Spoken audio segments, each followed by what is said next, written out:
আমার ছেলে ছিল, আমার ছেলে আমার নির্দোষ। 8-9 মাস থেকে আমার ছেলে পালাতো, আমাদের খাওয়া দাওয়া কিছুই না, আমাদের সব বন্ধ আমার ছেলের লেগে।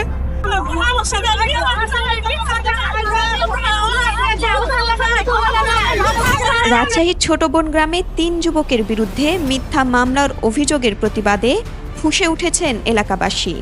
সোমবার বিকেলে কোটাপুকুর বাইপাস মোড়ে মানববন্ধন করে তারা দ্রুত মামলা প্রত্যাহার ও নিরপেক্ষ তদন্তের দাবি জানান। এখানে আমার সুস্থ বিচার চাচ্ছি। আমার ছেলে ছিল না, আমার ছেলে, আমার দেওরা ছেলে, আমার 2 দেওরা ছেলে আর আমার ছেলে ছিল না। শান্ত বাচ্চা অন্ত ছিল না, আপনার 3 জনের ছেলে এখন মিথ্যে সাক্ষী, মিথ্যে কেস দিয়েছে। আমরা এটা তদন্ত চাই। মা তোমাদের আমরা হাত পা ধরে বলছি, আমাদের সত্যি সাজালো। এখন আসামিরাও সাজাইছে, বাদীও সাজাইছে, 2 জন মিলে টাকা খেয়ে এগুলো করেছে, বুঝলেন? হায়দারের গুলোদের সাজাইছে। আমার ভাইয়ের অবস্থা ভবিষ্যৎ অন্ধকার। ওই ছেলে কোন জায়গায় পাবে, চাকরি পাবে? তার দিকে ক্যারেক্টার দাগ পড়ে গেল না। কি শুরু করেছে আমাদের সাথে? না, আমার ভাই হত্যাকাণ্ডের সঙ্গে জড়িত না। আপনার ভিডিও ফুটেজ দেখতে পাবেন, সব জায়গায় তদন্ত করতে পারবেন। কোন জায়গায় ভাই ছিল না, সবাই সাক্ষী দিবে। পুলিশও জানে, রেজাল্ট করে না জানে যে আমার ভাই ছিল না। অভিযুক্ত 3 যুবক বাদশা, শান্ত ও অন্তরের পরিবারের দাবি, সাব্বির হত্যাকাণ্ডের সময় তারা ঘটনাস্থলে ছিলেন না, অথচ পুলিশ তদন্তে প্রকৃত অপরাধীদের আড়াল করে তাদের ফাঁসানো হয়েছে। স্থানীয়রা বলছেন, সিসিটিভি ফুটেজে দেখা গেছে হত্যার আগ মুহূর্তে মূল সন্দেহভাজন গোলাপ হোসেন ও তার সহযোগীরা ঘটনাস্থলে ছিলেন, অথচ মামলায় গোলাপের নামই নেই।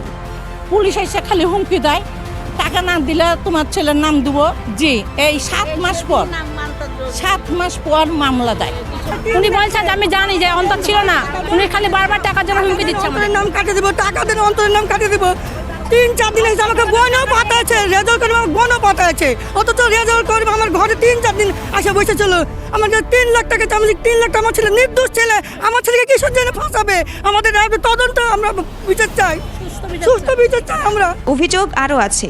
নজরুল, যিনি খুনের পরে রক্তমাখা স্থান পরিষ্কার করেন, তাকেই করা হয়েছে মামলার প্রধান সাক্ষী, অথচ তিনি অভিযুক্ত গোলাপ হোসেনেরই আত্মীয়। এ বিষয়ে মামলার তদন্ত কর্মকর্তা রেজাউল করিম উত্তরভূমিকে বলেন, মাদার মামলায় কোনো মানুষকে অন্যায়ভাবে ফাঁসানো যায়?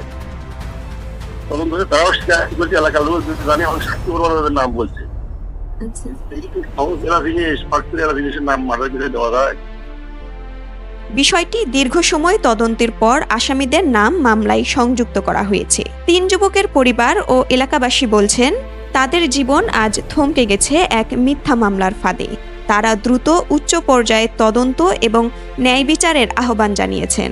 এদিকে মানববন্ধন শেষে বিক্ষোভ মিছিল নিয়ে নগরীর চন্দ্রিমা থানার মূল ফটকের সামনে অবস্থান নেন আন্দোলনকারীরা।